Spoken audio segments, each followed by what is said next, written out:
Irmãos, irmãs, com que alegria nos reunimos hoje, iniciando o mês de julho, com a solenidade de São Pedro e São Paulo apóstolos. Dia 29 de junho é o dia litúrgico para a igreja toda, não é? Para a comemoração destes santos que são chamados de colunas mestras da igreja. Mas no Brasil, com a autorização da própria Santa Sé, do próprio Papa, nós celebramos no domingo, mais próximo, para que toda a comunidade possa então contemplar, ouvir, acolher a mensagem de São Pedro e São Paulo apóstolos. Hoje nós estamos com o evangelista Mateus, no capítulo 16, versículos 13 a 19. Naquele tempo, Jesus foi à região de Cesareia de Filipe e ali perguntou aos discípulos: quem dizem os homens ser o Filho do Homem? Eles responderam: alguns dizem que és João Batista, outros que és Elias, outros ainda que é Jeremias ou algum dos profetas. Então Jesus lhes perguntou: e vós, quem dizeis que eu sou? Simão Pedro respondeu: tu és o Messias, o Filho do Deus vivo. Respondendo, Jesus lhe disse: feliz és tu, Simão, filho de Jonas, porque não foi um ser humano que te revelou isso, mas o meu Pai que está no céu. Por isso eu te digo que tu és Pedro, e sobre esta pedra construirei a minha igreja, e o poder do inferno nunca poderá vencê-la. Eu te darei as chaves do reino dos céus. Tudo que tu ligares na terra será ligado nos céus. Tudo que tu desligares na terra será desligado nos céus. Palavra da salvação, glória a vós, Senhor. Meus irmãos e minhas irmãs, com que alegria celebramos esta solenidade. São Pedro e São Paulo apóstolos, considerados, como eu disse, as colunas mestras da nossa igreja. São eles, São Pedro e São Paulo, que nos ajudam a compreender na fé a unidade na missão de evangelizar, confiada aos apóstolos, ontem como hoje. Na primeira leitura do livro dos Atos dos Apóstolos, nós vimos que por volta do ano 44, a comunidade cristã já caminha há algum tempo, com certa estruturação já, e começa esta comunidade a incomodar. Porém, o seu testemunho, o testemunho da comunidade é inconteste. Feito do quê? De oração, de comunhão, de participação, de solidariedade. Se a perseguição é violenta e infunde medo, a confiança e a esperança falam mais alto. Eles, os cristãos, a primeira comunidade, não podem resistir aos apelos do Espírito do ressuscitado que nela age, na comunidade. E é a oração que encoraja a comunidade. A comunidade que ora sem cessar por Pedro, que está preso, não é?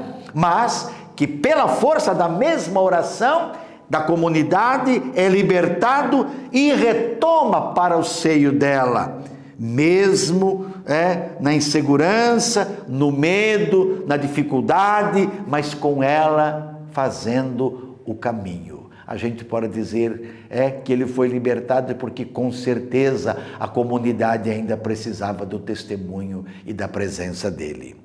No Evangelho, onde Jesus está, longe de Jerusalém, longe do centro de poder político, ideológico, econômico. Ele está em Cesareia de Filipe, e é aí que ele é reconhecido como Messias, não pelo povo, mas pelos seus discípulos.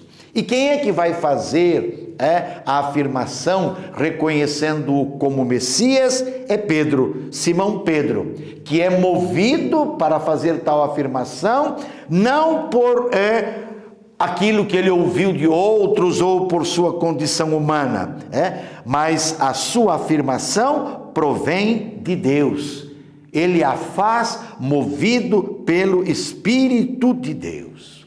Então, é a partir desta afirmação, a afirmação de Jesus como Messias, que Pedro começará a ser chamado de pedra, sobre ao qual Jesus edificará a sua igreja, e as portas do inferno não poderão vencê-la. Quer dizer, sobre a fé de Pedro, sobre a confissão de Pedro, sobre o testemunho dele com seus discípulos, é sobre este fundamento que vai se erguer a igreja de Jesus. E ele irá à frente, não é? Como servidor exemplar do reino, liderando a igreja, liderando a comunidade que nasce com o poder de ligar e desligar. É fundamental a liderança dele, de Pedro, manter viva, manter em pé a esperança da comunidade em torno da justiça que inaugura o reino de Deus, pela qual Jesus entregou a sua vida. E isso, evidentemente, não se faz com palavras, se faz com testemunho concreto, portanto, com a vida. Em segundo lugar, mediante o contínuo processo de conversão, confissão, testemunhando que a salvação é graça, é dom e ela vem de Deus.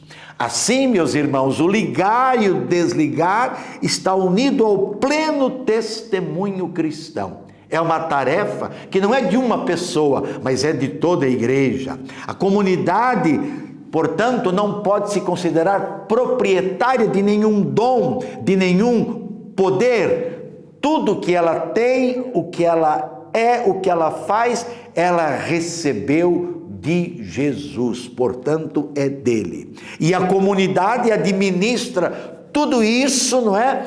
Quando vive em união com ele, com Jesus ressuscitado, quando anuncia, quando partilha, quando torna conhecida a sua experiência dele.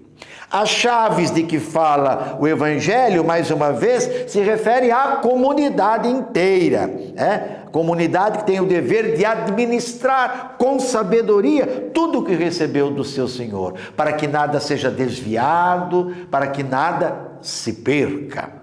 Que devemos fazer? Com a solenidade de São Pedro e São Paulo, apóstolos, manifestarmos nossa adesão à igreja, ao ensinamento dos apóstolos, nossa adesão, nossa fidelidade ao Papa, que hoje continua a missão de Pedro. E que grandeza, que maravilha, que confortador é o testemunho, a liderança do Papa Francisco, não só na igreja, e com a sua liderança suscita às vezes tantas incompreensões, mas diante do mundo todo, ele que incansavelmente procura superar todas as barreiras de ódio, de indiferença, de rancor, procura criar proximidade, comunhão, quer a paz no mundo inteiro. Que maravilha, não é? A figura do Papa Francisco é que continua a missão de Pedro, reunir com os seus irmãos bispos a comunidade para o discipulado e para a missão. É para isso que ela existe, é para isso que ela continua. E aqui nós queremos então também lembrar dos presbíteros, dos diáconos, das lideranças comunitárias, e que ele, o Papa, vai à nossa frente governando a igreja com o serviço. e não simplesmente com a perspectiva do poder. É Ele que nos pede hoje para caminhar com Jesus, edificar com Ele, crucificado a igreja, confessando o seu nome. Hoje a igreja realiza uma grande coleta chamada Óbolo de São Pedro.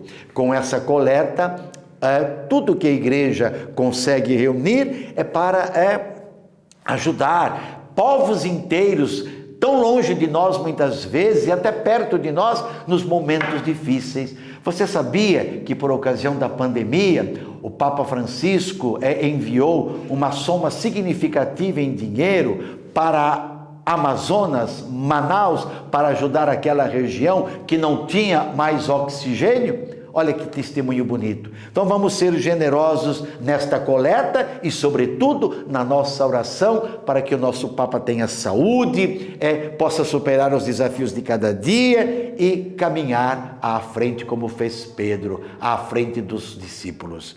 Rezemos carinhosamente pelo Papa Francisco. E sobre todos dessa bênção de Deus Todo-Poderoso, Pai, Filho, Espírito Santo, permaneça para sempre. Amém.